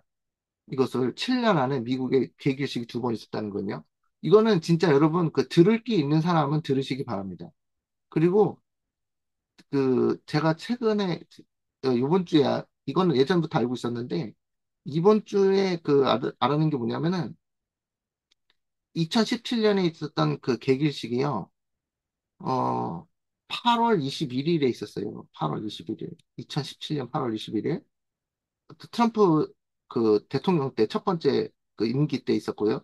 지금 작년에 있었던 게 그 2024년 4월 8일인데 이 날짜 사이 이 2017년 8월 21일부터요. 6일이 지나고요. 그 다음에 6주가 지나고 6일을 더하고요. 8월 20일에서 6일 더하면 8월 27일이죠. 그렇게 또 6주를 더해요. 그 다음에 6달을 더하고요. 그 다음에 6년을 더하면요. 딱 2번째 그 개기일식 날짜가 나와요. 그거를 그 개신교에 있는 그 사람이 그걸 계산했는데 진짜로 제가 달력을 그 계산기로 열어가지고 달력을 쳐봤더니 진짜 그렇습니다. 이 첫 번째 개기식 날짜로부터 6년이 지나고 6달이 지나고 6주가 지나고 6일째가 2번째 개기식 날짜예요. 이거는요, 이게 이렇게 이렇게 그 개기식 날짜 사이에 이런 일이 이런 텀이 뭐 그냥 6년일 수도 있고 7년일 수도 있고 막 이런데 그게 하필이면 6년이고 6개월이고 6주고 6일이 지났다는 건 진짜 절대적으로 우연일 수가 없다. 예. 그래서 놀라운 그것에 깜짝 놀랐습니다. 그래가지고 이런 사인은 그 해가 빛을 내지 아니하고 그 달이 붉어지고 이런 그 마지막 날의 사건의 징조는 우리가 뭐 나중에 뭐 예수님이 재림이 언제 있지 뭐 날짜 그런 것도 모르고 뭐 짐승의 표가 언제 날지 우리 날짜도 모르지만 이런 징조가 주어졌다는 것은 심상치 않은 징조라고 볼 수 있고 그것을 이제 성교사님, 네, 여기 그 계산을 할 때 밑에 네, 6년에서 6일, 네. 그 다음에 66, 그 다음 뭐죠? 6년 6달 6개월? 6개월 6주 그리고 6일 그러면 2017년 8월 21일부터 2024년 4월 8일까지 딱 요 기간이에요. 이거. 예. 예. 그 다음, 가만히 있어봐. 연, 제가 달, 계산 해봤어요. 제가. 연, 달. 그래서 이거는 하여튼 엄청난 그 징조고 제가 뭐 날짜 그런 거 계산하는 거 아니죠? 그래서 뭐 어느 날짜 이런 일이 있을 것이다 저는 전 모릅니다. 그런데 이거는 굉장히 큰 징조다. 그리고 계길식에 해서 우리 요나 이야기를 했었는데 요나라는 타운이 있어 미국에 있는데 그게 그 위로 그 일식이 지나갔고 니느웨라는 동네가 2군데를 지나갔다. 이거는 이건 보통 큰 사인이 아닙니다. 그래서 그 어쨌든 이러한 일도 있었다. 요나에 관련해서. 그래서 오늘 요나 교과에서 이게 흥미로워서 제가 가져왔는데 여러분 그것에 대해서 그러니까 마지막에 가까웠다는 것을 좀 인지하시길 바랍니다. 그래서 이 정도 요나의 표적밖에는 보일 일이 없다 그러셨는데 어쨌든 이런 놀라운 그 계기식이 두 번이나 7년 안에 두 번이나 있으면서 이게 큰 사건입니다, 사실. 그래서 미국 전역을 이렇게 크게 지나가는 몇천 킬로를 다 볼 수 있게 양쪽으로 크로스로 이렇게 지나가는 거는 진짜 어마어마한 일입니다, 사실. 그래서 미국 전역에 이런 것이 보여줬다. 그래서 이제 계기식 사건이 일어났다는 거. 이러면 이거 모르시고 계시는 것보다 알고 계신 게 낫겠죠? 아멘. 그래서 예, 알고 계시고 지금 어느 때에 살고 있는지 마지막 때에 꼭 그 좀 그 경고를 잘 마음에 받으시기 바랍니다. 그래서 이제 그 요나 사건으로 돌아가면은 그 성 전체가 회개하니까 그 요나가 그 교과에 나온 거 보면은 이렇게 얘기했어요. 요나는 그 도시가 악함에도 불구하고 베옷을 입고 제에 앉아 회개하시게 하심으로 그 성을 아끼시는 하나님의 목적을 알았을 때 제일 먼저 하나님의 놀라운 은혜를 기뻐했어야 하였다. 그러나 그는 그렇게 한 대신 그는 자신이 거짓 선지자로 여김을 받을 가능성을 골똘히 생각하게 되었다. 자신의 평판에 눈이 멀어 그는 불쌍한 도시에 있는 영혼의 무한한 큰 가치를 보지 못했다. 회개한 니느웨 성에 하나님께서 나타내신 동정을 요나는 몹시 싫어하고 성냈다. 여러분 선지자예요. 하나님의 선지자인데 어, 여기서 이제 요나의 그 성품에 대한 것이 나오는데 그 하나님께서 요나가 이런 성품을 가지셨는데도 선지자로 쓰셨다라는 게 좀 신기한 부분이에요. 근데 요나가 어 하나님 제가 그 니느웨 성이 40일이면 망한다 그러는데 그거 하나님께서 그 사람들이 회개해가지고 멸망 안 시키고 그날이 그냥 휙 지나가 버리면 그 나는 뭐가 되냐? 나는 분명히 40일 후면 니누에가 멸망한다 그랬는데 그 난 거짓 선지자 되는 거 아니냐? 그럼 내 평판이 뭐가 됩니까? 나는 거짓말쟁이 그 양치기 소년되지 않냐? 그렇게 생각하면서 그 요나가 화가 나가지고 하나님께서 이제 전하신 대로 전했으니까 이제 그 니누의 성이 이제 망하나 안 망하나 내가 여기 앉아서 지켜볼 겁니다. 성을 내면서 이렇게 했었잖아요. 그런데 여기에서 읽어보면은 하나님께서 니느웨 성이 쫄딱 망해가지고 다 그 회개할 기회를 갖지 못하고 다 죽어버리는 게 하나님의 그 사랑의 그 뜻과 맞냐? 하나님의 사랑의 성품과 맞냐? 네가 조금 거짓 선지자로 오해받더라도 그 사람들에게 세컨 찬스로 그 회개할 기회를 주고 그렇게 하는 게 맞지 않냐. 이런 식으로 이제 된 거죠. 그래서 내가 이 백성들을 그 사리를 분별하지 못하는 백성들을 불쌍히 여겨서 그들에게 회개의 기별을 전하게 하는 것이 응? 그것이 하나님의 신의 성품 아니냐. 사랑 아니고. 네가 그런데 너는 나랑 친하니까 요나 너는 나랑 친하고 너는 나의 선지자니까 네가 혹시라도 거짓 선지자로 오해받더라도 그게 뭐 대수냐 이 사람들이 구원을 받을 수 있다면 회개할 수 있고 하나님께 저기 회개해서 멸망을 피할 수 있다면 오히려 네가 좀 잘못되더라도 잘못 평판을 받더라도 그게 뭐 대수겠냐 그만큼 희생하는 정신 헌신의 정신이 있어야 된다 그런 성품을 말씀하신 거잖아요.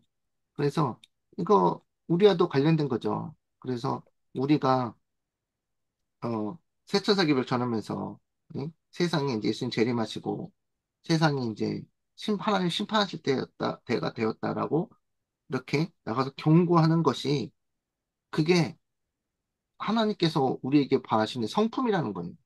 성품적인 측면에서 그들이 뭐 이러겠죠.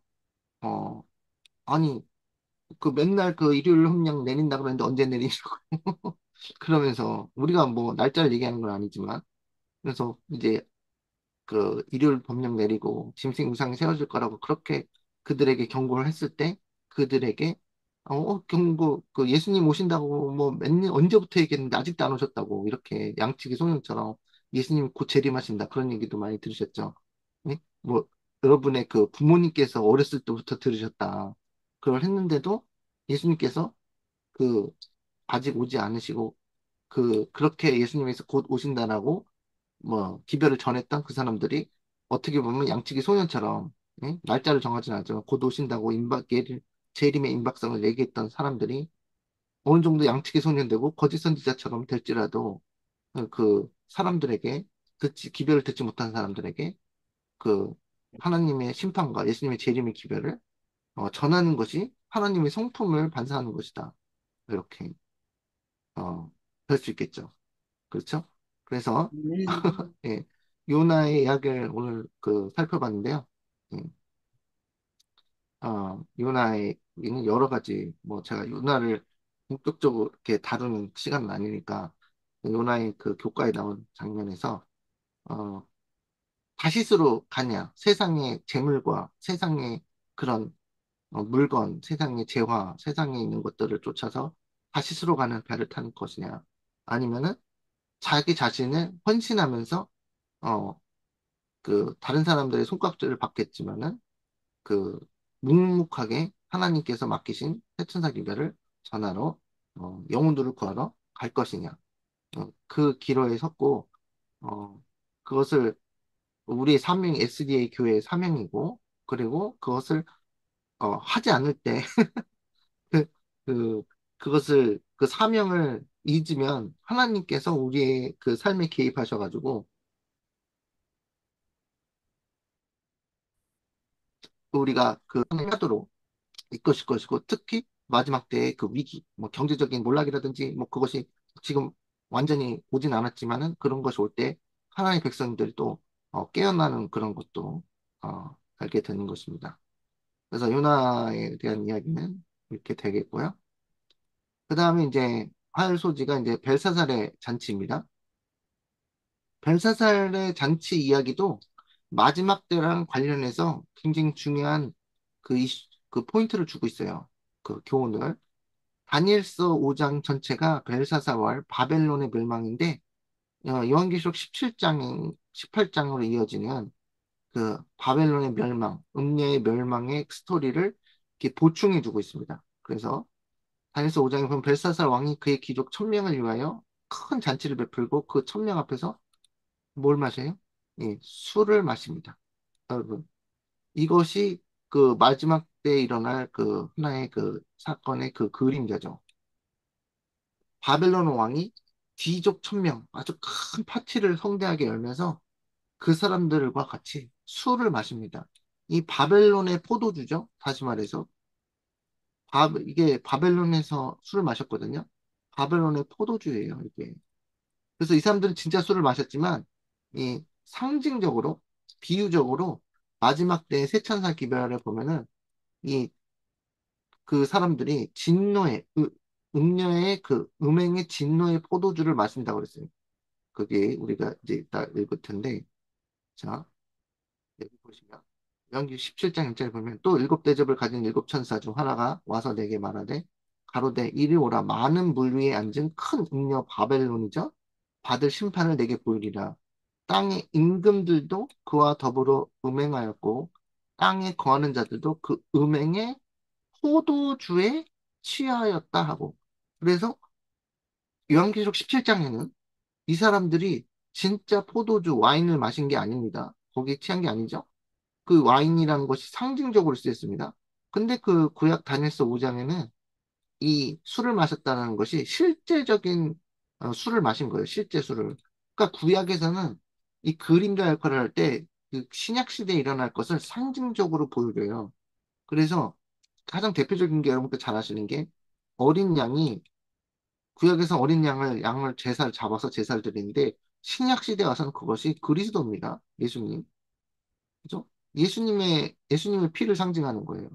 그래서 구약 시대에 어린 양을 잡았다는 얘기는 지금 신약 시대의 그리스도의 십자가를 나타내는 이 상징입니다. 그런 것처럼 이 구약 시대에는 이 어린 양을 잡아봤자 어차피 아무런 효력이 없죠. 효력 자체가 없어요. 어린 양의 피가 여러분의 죄를 깨끗게 하는 것이 아니잖아요. 근데 이것을 하는 그림자로서 예수님의 십자가에 대한 예표로서 그 제사 의식을 하는 것이 요구되었죠. 그런데 다니엘서에 보면은 이 사람들이 잔치를 벌이고 이 바벨론에서 나온 술을 마시는 것이 신약시대 기원 계시록으로 가면은 그 술을 마셨다는 것이 그 음녀 바벨론이 그 음행의 포도주에 취하였다라고 이 비유적으로 나타냅니다. 그것이 구약과 신약과 연결되는 지점인데 그 여기서 술은 진짜 와인이 아니고 오류의 포도주죠. 오류의 포도주. 아시겠죠? 바벨론의 오류의 포도주를 마시면 뭐가 된다고요? 취한다 이 말이에요. 취한다. 그런데 취했다는 것은 무슨 뜻이냐면 여러분 그 실제로 술을 마시면요 사람이 취해가지고 필름 끊기고 온갖 미친 짓을 하게 돼 있습니다. 미친 짓. 그러니까 일반적으로는 술을 안 마셨을 때 하지 않을 모든 여러 가지 행동들이 나타나요. 이게 미친놈이라 그러잖아요. 그런데 그것이 교회에서 그리스도인들이 오류, 진리가 아닌 오류를 마시면은, 오류를 그 마음에 들이면은 똑같이 영적으로 취해서, 어, 진리로 하나님의 그리스도인이, 하나님의 백성이 해야 될 올바른 행동을 하지 아니하고 마귀가 준비한 오류로 마귀의 행동을 하도록 되어 있는 거예요. 그래서 음행의 진노의 포도주에 취했다는 것은 음행의 포도주에 취했다는 것은 사단이 오류란 걸 세상 사람들의 왕에게도 먹이고 일반 사람에도 먹이고 그래가지고 오류란 것이 먹고 그리스도인 같이 행동하는 게 아니라 사탄의 영에 들려서 그 짐승의 노릇을 하게 된다는 거예요. 그래서 여러분 요한계시록에 보면은 하나님의 인과 하나님의 인과 하나님의 인과 짐승의 표가 있잖아요. 짐승의 표. 그래서 오류에 취하면 그 사람이 사탄의 영을 받아서 오류의 행동을 하게 되는데 그것을 결정적으로 지는 게 짐승이 된다는 얘기입니다. 짐승과 같이 행동하게 돼요. 그, 그래서 짐승과 같이 행동한다는 게 뭐냐면 교황시대 때 옛날 중세시대 때 교황이요. 성경을 읽는다 그래서 성경을 불태우고 그 사람은 성경을 전하는 사람을 화영대에 세워서 불에 태워 죽였습니다. 이게 누가 하는 행동이에요? 그리스도인이 하는 행동이에요? 아니면 짐승이 하는 행동이에요? 짐승이 하는 행동이에요. 그래서 이 오류의 포도주란 것은 어, 너무나 기가 막히게 그것으로 세뇌가 되었을 때 내가 하나님의 말씀을 읽는 사람들을 화형대에 태워서 불에 태워도 하나님의 일을 한다고 착각을 하게 돼 있다는 거예요. 오리의 포도주가 얼마나 무서우냐면. 그래서 여러분이, 제치를 안식 예수재림교회 진리교회에 다니시는 것만 해도 이게 엄청난, 어, 은혜죠, 여러분.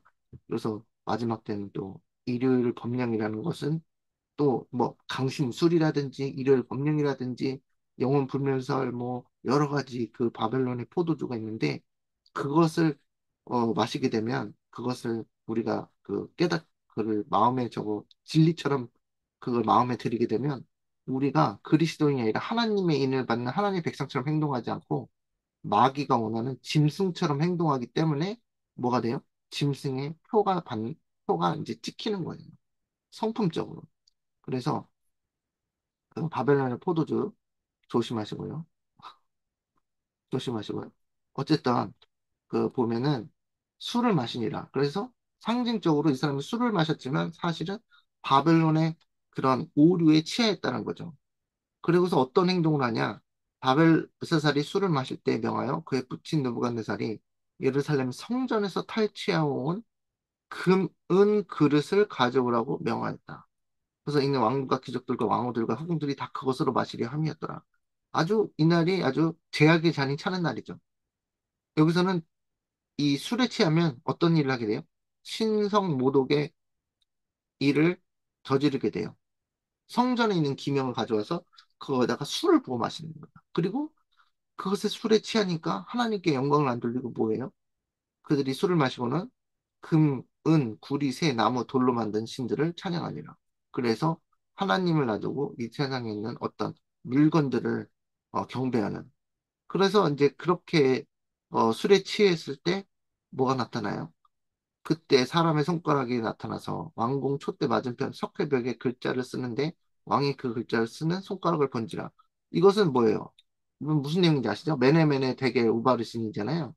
거기서 세어보고 저울에 달아보니 이 부족함이 발견되도다 하면서 그 심판이 일어나는 거 아시죠? 심판.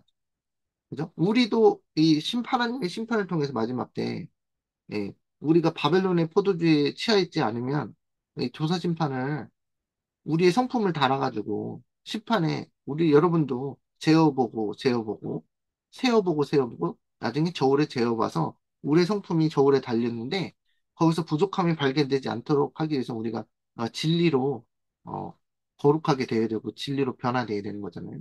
그런데 이 사람들이 바벨론의 포도주를 실컷 마시고 하나님의 그 성전 기명을 가지고 거기다 술 따라 마시면서 성전 신성을 모독하고, 그 다음에 하늘의 하나님을 버리고 이 세상의 물건들을 이렇게 경배하는 그런 이상한 사건들이, 제약의 사건들이 일어나면서 하나님의 뭐가 내렸다? 이 선고가 내렸다. 메레메네 대교가. 그래서 바벨론 그 벨사살 왕이 이날 제약의 잔이 찬 이날 바로 멸망당합니다. 그래서 여기서 이제 또 한 가지 뭐냐면, 어, 이 사람들이 성전에서 나와준 금은 그릇을 가지고 술을 부어 마신 것이요. 상징적으로 의미가 있습니다. 그래서 요한계시록 17장에서 보면은 그 음녀가 뭐에 취했다고 그러냐면 성도들의 피에 취했다고 그랬습니다. 성도들의 피에.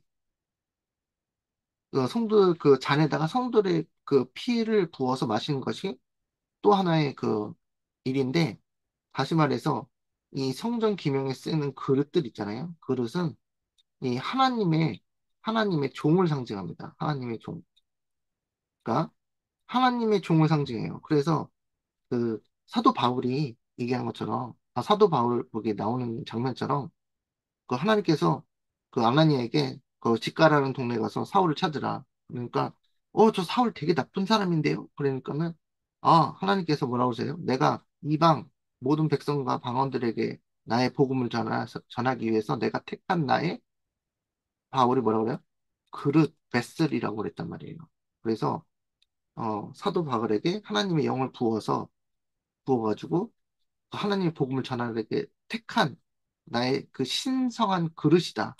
다시 말해서 예루살렘 성전에서 탈취하여온 금은 그릇에다 술을 부어 마셨다는 그 행위 자체가 상징적으로 하나님의 종들의 그 마음에 그 포도주를 부었다. 다시 말해서 오류를 강요했다.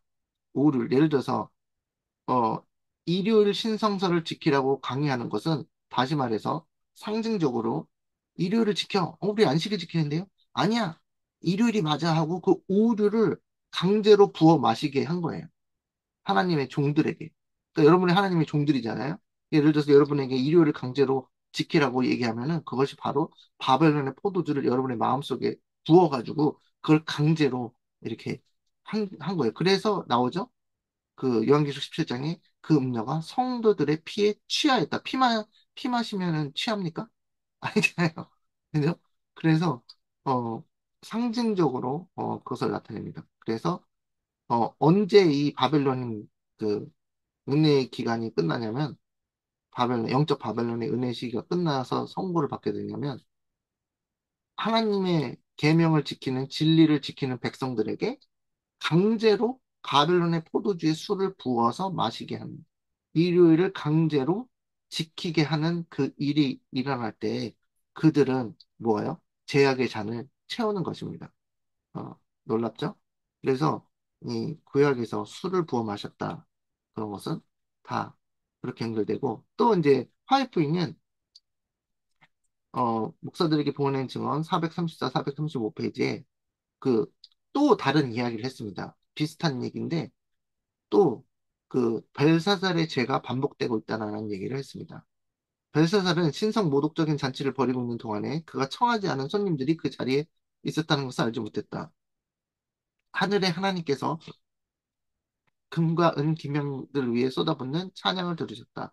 그분께서는 거룩한 봉헌을 통해 당신께 바쳐진 것들이 불경스럽고 음란한 목적에 사용되어 당신을 모독하는 것을 보셨다.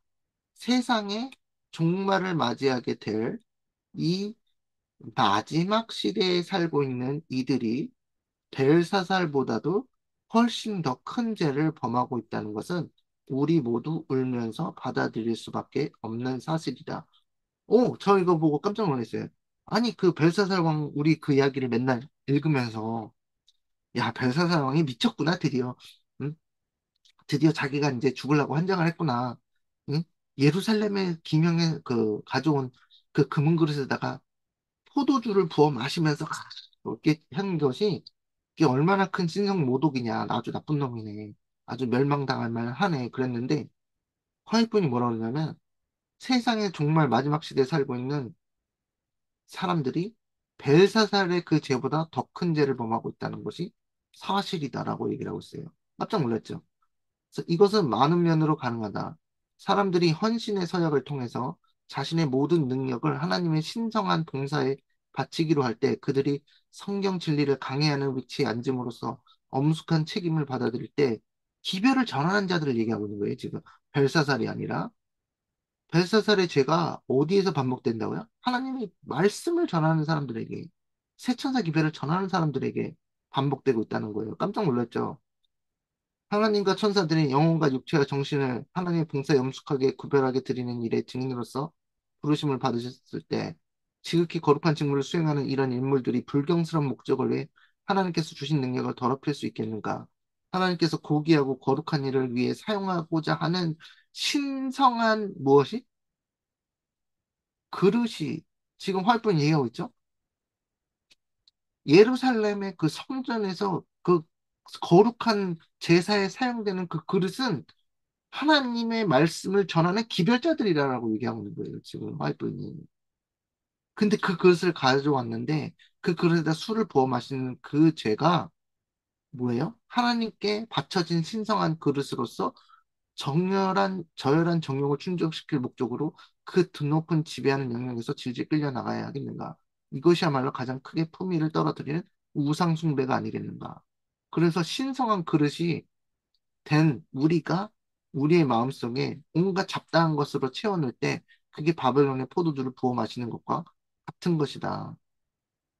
그 입술은 잿된 인간을 칭송하고 찬양하며 잿된 인간은 뭐 교황도 될 수 있겠지만 여러 가지가 될 수 있겠죠, 또. 마땅히 하나님께 돌려야 할 말을 매혹적으로 상냥하게 아첨하며 쏟아놓는다. 엄숙한 봉헌을 통해 하나님께 드려진 능력들이 창녀에게 바침받는다. 우리 시대에도 벨사살의 잔치와 벨사살의 경배는 끊임없이 반복되고 있다. 순결하고 거룩한 헌신으로 당신께 드려지기를 하나님께서 요구하시는 마음이 그분께로부터 떠나 인간에게로 향하고 그 입술이 하늘의 주 하나님께만 속한 칭송과 찬양의 말들을 떠벌리게 될 때 벨사살의 죄는 반복된다. 당신을 중심으로 하도록 하나님께서 명하신 애정이 땅 위의 대상, 여성, 한 남성, 또 땅 위에 그런 어떤 뭐 재화나 재물, 아까 요나에서 나온 것처럼 그런 것에 집중될 때 하나님께서는 마음에서 자리를 빼앗기시고 우리가 저희 마음에 오셔서 저희 마음의 주인이 되세요. 저희 마음이 하나님의 보좌입니다. 그래놓고 하나님께서 아사 딱 예수님께서 앉으시려고 딱 그러는데 우리 마음의 보좌에 앉으시려고 하는데 세상에 보니까 세상에 좋은 것들이 너무 많고 하나님보다 더 사랑하는 것이 더 많네요. 예수님 나가세요. 아주 그 자리를 내놓으세요.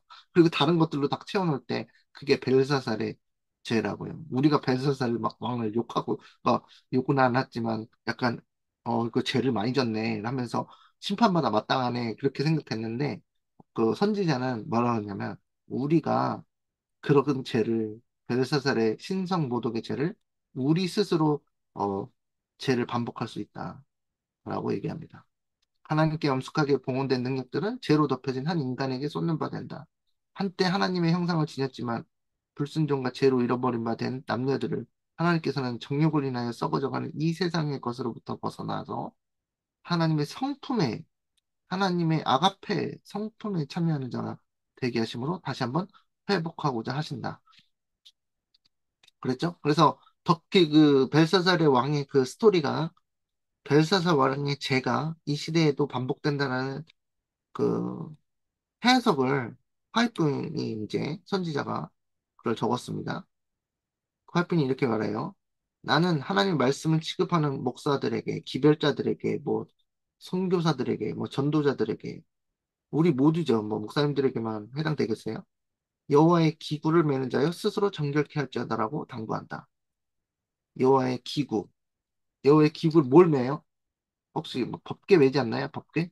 제사장들이 법궤 메고 법궤 안에 하나님의 법, 하나님의 그 거룩한 언약궤가 있잖아요. 그래서 강단으로부터 진리들은 들은 백성들에게 나는 묻는다. 그 큰 날을 바라볼 때 그대는 어떤 감정을 갖게 되는가? 그날에 대하여 그대는 각자는 개별적이고 개인적으로 관심을 갖고 있다. 하나님께서 가장하는 태도에 위선하는 태도에 속지 않으시라는 것을 확신하라. 그대는 혼인 예복을 입고 있는가? 예수님의 그리스도의 의의 옷을 입고 있는가? 우리는 지금 도처로부터 뭐요? 지진, 화재 일어났나요? 폭풍, 허리케인, 타이푼, 토네이도 일어나나요? 바다 육지의 재해들, 연병과 기근, 연병, 코로나 일어나나요? 기근, 패민 이런 데는 소식을 듣고 있다. 이러한 징조들은 아까 전에 나온 그 계기일식 그런 징조들을 포함해서 우리에게 얼마나 중요한가? 이것은 있을 일의 시작일 따름이다. 지금은 시작도 안 했다는 거죠. 이제 시작이라는 거죠. 앞으로 일어날 것에 비해서 아무것도 아니라는 거예요. 하나님의 날에 여호와의 그 두려운 날이죠. 크고 두려운 날에 대한 묘사가 계시자에 의해서 요한을 통해 주어졌다. 공포에 질린 무수한 사람들의 외침이 요한의 귀에 들렸다. 그들의 진노의 큰 날이 이르렀으니 누가 능히 서리요. 사도 자신도 두려움에 압도되어 버리고 말았다. 어, 그 여호와의 진노의 큰 날이요.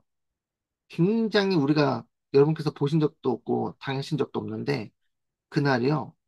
이 사도 요한이 보았을 때도 두려움을 압도될 정도로 큰 날입니다. 그날이. 그런데 하나님께서는 사랑하는 하나님의 자녀들에게 그거를 알려줘야 할 있을 것을 미리 경고해야 될 그 의무가 있으세요. 하나님께서.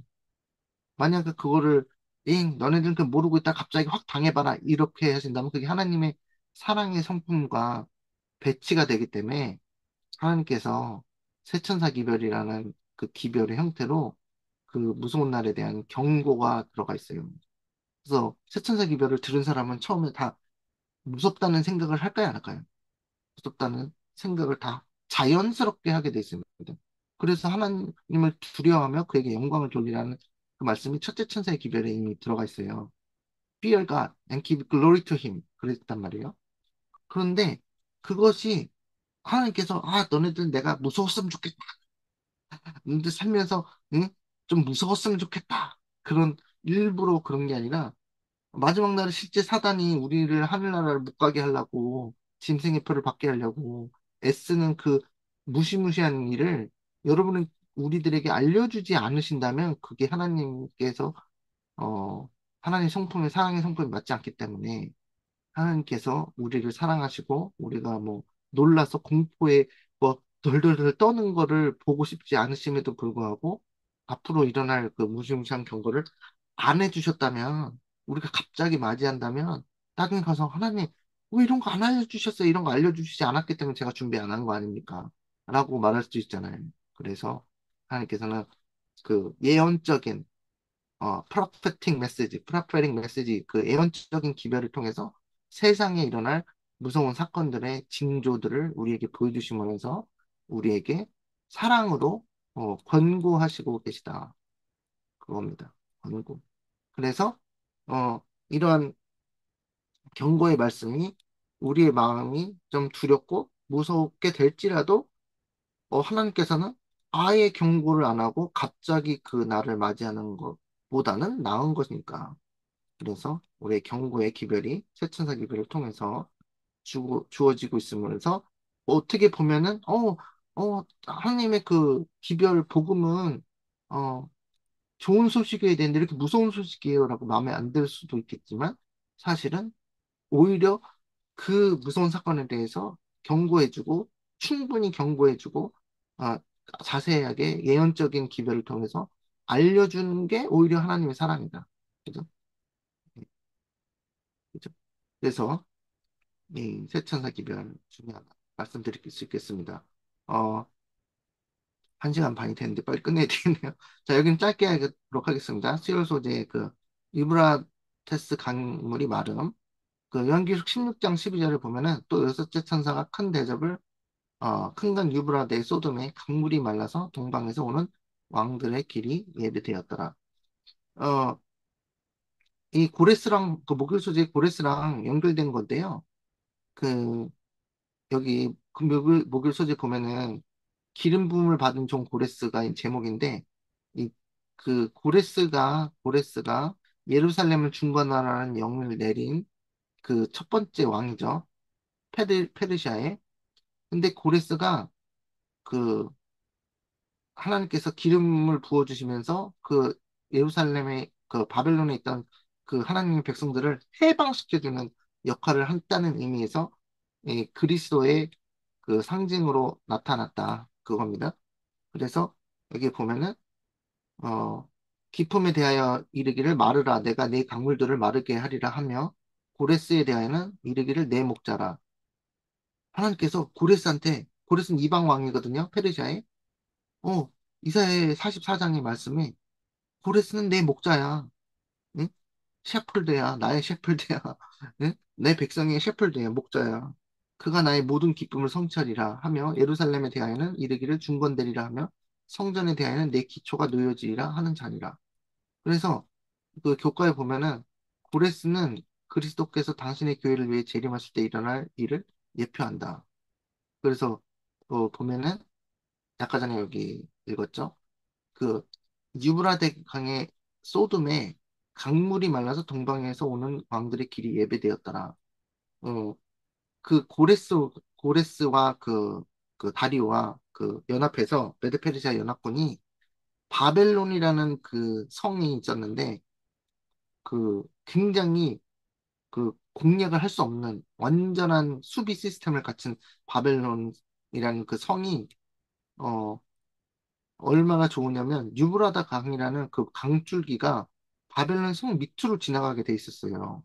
그래서 물이 지나가면서 바벨론에게 물을 충분히 공급하고 이런 것 때문에 또 성도 공략이 불가능하고 그런데 갑자기 고레스의 군사들이 야 이거 어떻게 차지하냐 그러는데 하나님께서 지혜를 주셔가지고 갑자기 유브라데 강을요 강줄기를 돌려버려요. 강줄기를 딴 데로. 그래가지고 바벨론 성으로 밑으로 들어가던 그 물을 제공해줬던 그 강물이 수만 군사들에서 그 땅을 파가지고 강줄기를 돌려놓는 일을 하니까 이 강이 밑으로 들어가는 바벨론을 딱 떠받치는 그 강물이 수서히 다 말라버린 거예요. 말라버리니까 거기에 틈이 생겨가지고 군사들이 들어가가지고 이제 빗장문을 열어버려가지고 바벨론이 함락이 돼버린다 하루아침에. 근데 그 지혜가 어디서 왔겠어요? 지혜가 고레스가 그 뛰어난 전략가에서 자기가 그거 생각해냈어요. 하나님께서 지혜를 주신 겁니다. 그래서 바벨론을 점령할 수 있도록. 그래서 고레스가 점령했는데 이 요한계시록 16장에서 그 역사적 배경을 이해해야지 이게 되는 거예요. 이 요한계시록 16장 이해가 되는 거예요. 유브라데 강물 쏟으면 강물이 말라서라는 것은 어 고레스의 군사가 행한 것처럼 강줄기를 돌려가 딴 데로 돌려가지고 어, 동방에서 오는 왕들, 이 고레스의 군사들이 거기 바벨론을 함락할 수 있게. 그래서 바벨론 안에 있는 하나님의 백성들이 해방시킬 수 있게. 이렇게 됐다는 거예요. 그래서, 그런데 이제 마지막 때 요한계시록 16장에 나온 것처럼 실제로 강줄기를 돌리느냐? 그게 아니고, 상징적으로 구약시대는 실제 강줄기를 돌렸지만, 강물이 마른다는, 그 물이 마른다는 표현은 그들의 그 바벨론의 그 시스템에 지지하는 지지 세력이 뭐야? 지지 세력이 지지를 하지 않기 때문에 바벨론이 몰락하는 것이다. 그래서 여기 재림교 성경 주석에 보면은 둘이 견해에 따르면 유브라데 강의 강물의 마름은 여섯째 재앙과 관련하여 영적 바벨론에 대한 인간의 지지가 거두어지는 것을 가리킨다. 어, 그 재림교 성경 주석입니다. 동방에서 오는 왕들은 그리스도와 그를 따르는 자들을 상징한다. 이 견해는 동방에서 오는 왕들이란 용어의 근거를 요한계시록 16장 12절의 다른 상징적 표현들처럼 고레스가 바벨론을 정복하고 후에 하나님의 백성 유대인들을 그의 고토로 돌아가게 하도록 방면한 역사적 사건을 준다. 그래서 이 해석을 그렇게 한다는 겁니다. 그래서 어, 그 바벨론이 무너뜨리고 사단이 하나님의 백성들을 마치 상징적으로 포로 잡아서 그의 사단의 요새 하나님 백성들 포로 잡고 있는 곳을 예수님께서 오셔서 그 바벨론을 무너뜨리고 사단의 세력을 무너뜨리고 하나님의 백성들을 탈출시킨 거죠. 출애굽처럼 탈출시켜가지고 구원하신 그 역할을 고레스가 구약시대에 하나님의 성전 중건령을 내리기 위해서 그거를 맡았다. 그래서 고레스가 그리스도의 그 상징이다. 그거였습니다. 그래서 선지자 왕력이 써있죠. 551 페이지 보면 고레스의 군사가 바벨론 성벽에 나타난 것은 유대인들이 포로에서 구원된 날이 가까이 이르고 있다는 한 표징이었다. 고레스가 탄생하기 전 한 세기 전, 100년 전, 훨씬 전 이사에서의 그 이름을 언급하였고 그가 도련히 바벨론 성읍을 취하고 포로의 자손들을 해방시키기를 준비하라는 그의 실제적 사업에 대하여 기록하였다. 하나님은 이사야를 통하여 다음과 같이 말씀하셨다. 나 여호와는 나의 기름 받은 고레스의 오른손을 잡고 열국으로 그 앞에 항복하게 하며 성문을 그 앞에서 열어서 닫지 못하게 하리라. 그렇죠? 그래서 어, 이 고레스가 행한 행동이 다 하나님께서 어, 계획하셨다는 거 이사야의 말씀이 다 전달되자마자 다니엘이나 뭐 다니엘의 세 친구를 통해서 그게 다 전달되었겠죠. 다니엘이 그때 살아 있었으니까요. 그랬을 때 고레스가 하나님을 모르는 이방의 왕이었는데 고레스가 그런 모든 일을 한 거를 하나님의 기록에 나타나 있고 또 다니엘이 어떤 사람이었어요? 그 사자굴에서 네? 죽지 않고 살아나온 그 다니엘의 스토리를 읽었잖아요. 들었잖아요. 당시에.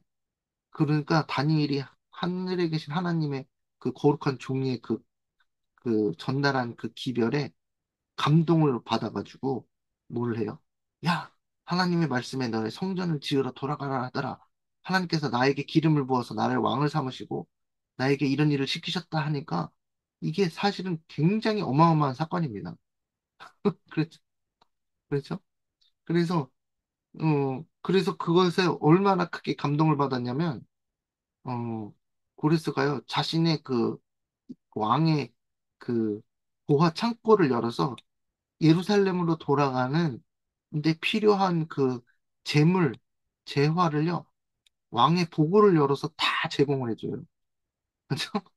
그러니까 그 정도로 하나님의 그 성령의 감화로 인해서 이 고레스가 하나님의 일을 완전히 성취시킵니다. 그러니까 하나님을 모르는 이방의 왕도 그 로마의 백부장처럼 믿음이 그냥 우리가 뭐, 자, 생각하기에, 야, 저 사람이 과연 하나님을 믿을까?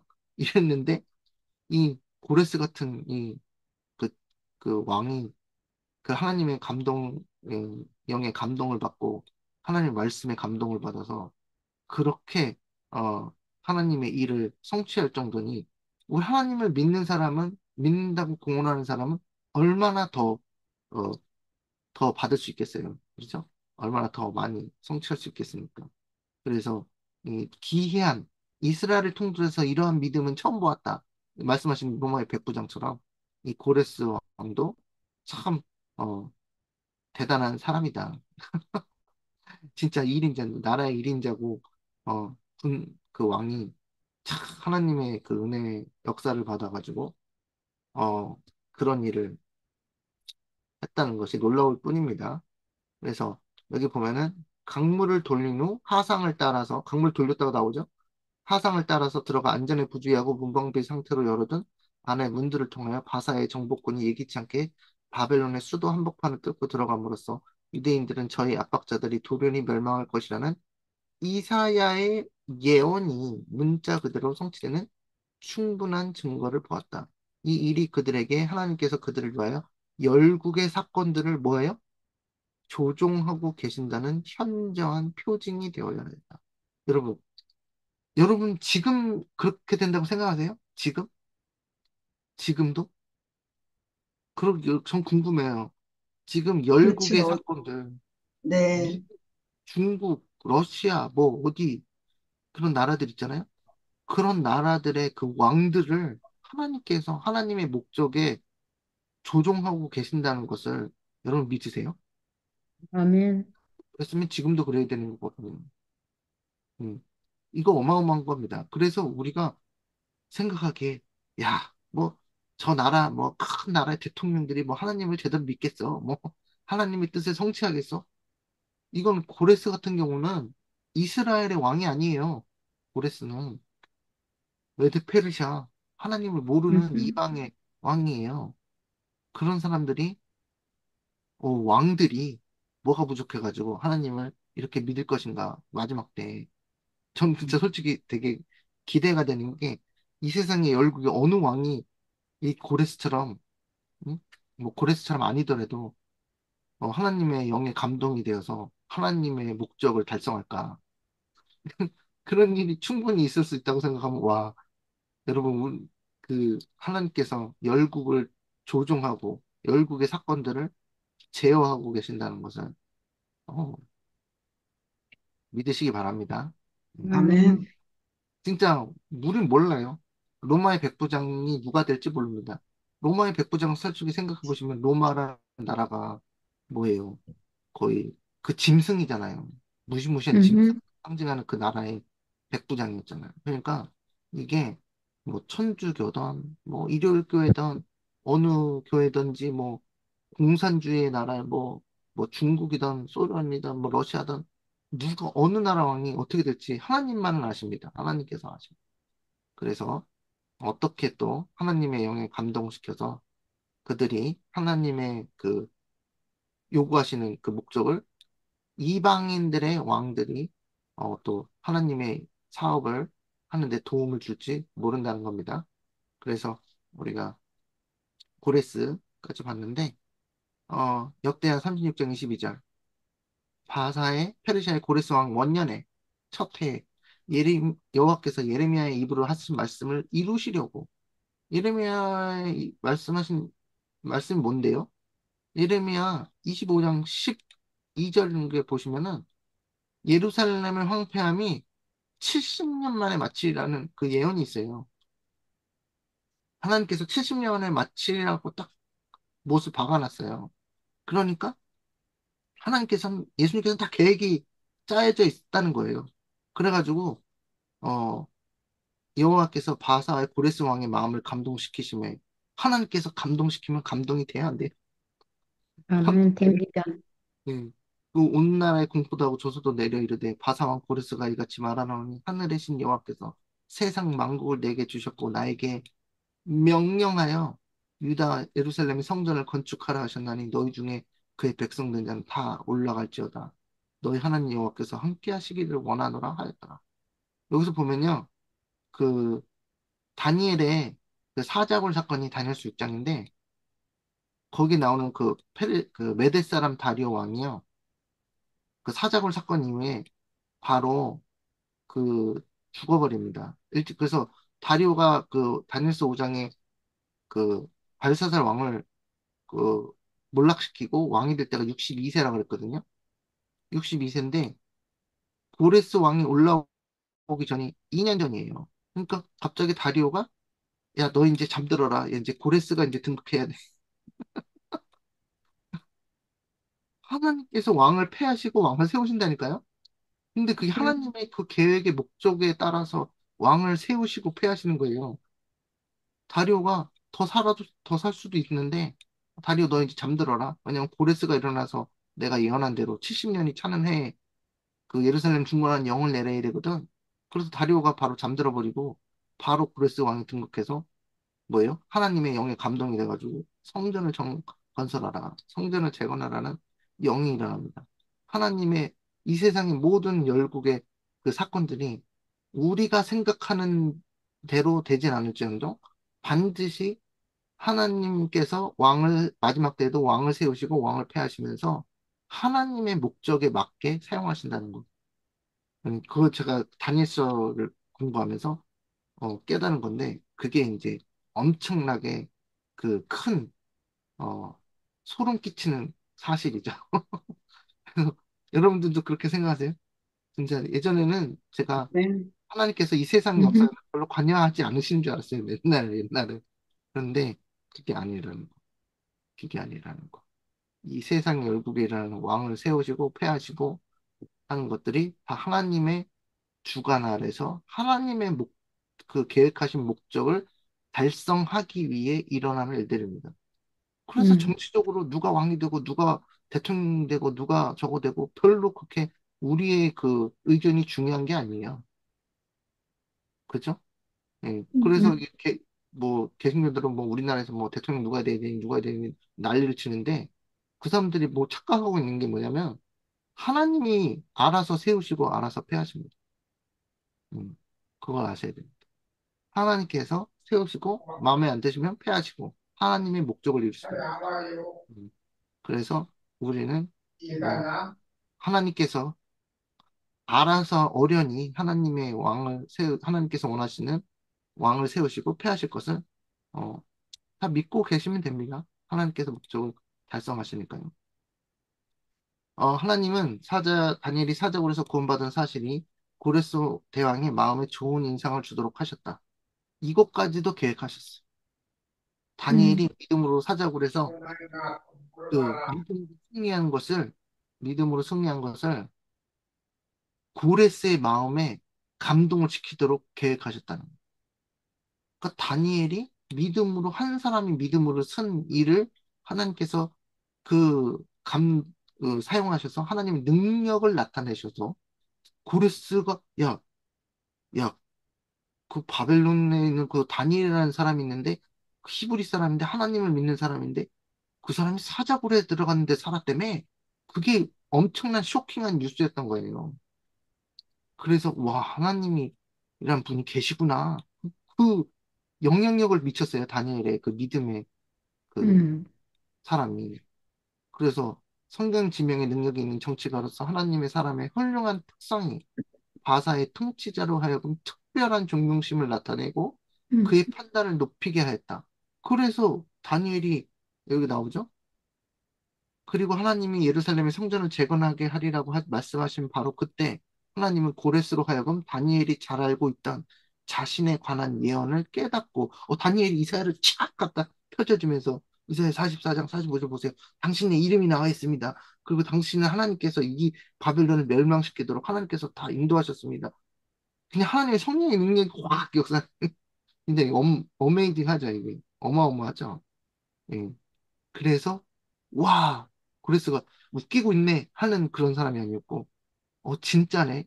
그리고 다니엘이 살아서 자신이 하나님과 함께 한다는 사실을 믿음으로 증명을 했거든요. 사자굴 사건을 통해서. 사자가 안 잡아먹었다고? 그러면서 오히려 사자가 배가 안 고팠던 게 아닐까 했더니 그 다니엘을 죽이려고 했던 사람들 드니까 바로 다 잡아먹어. 그러니까 와, 진짜 놀랍다. 다니엘이 하나님의 영이 있는 사람이구나.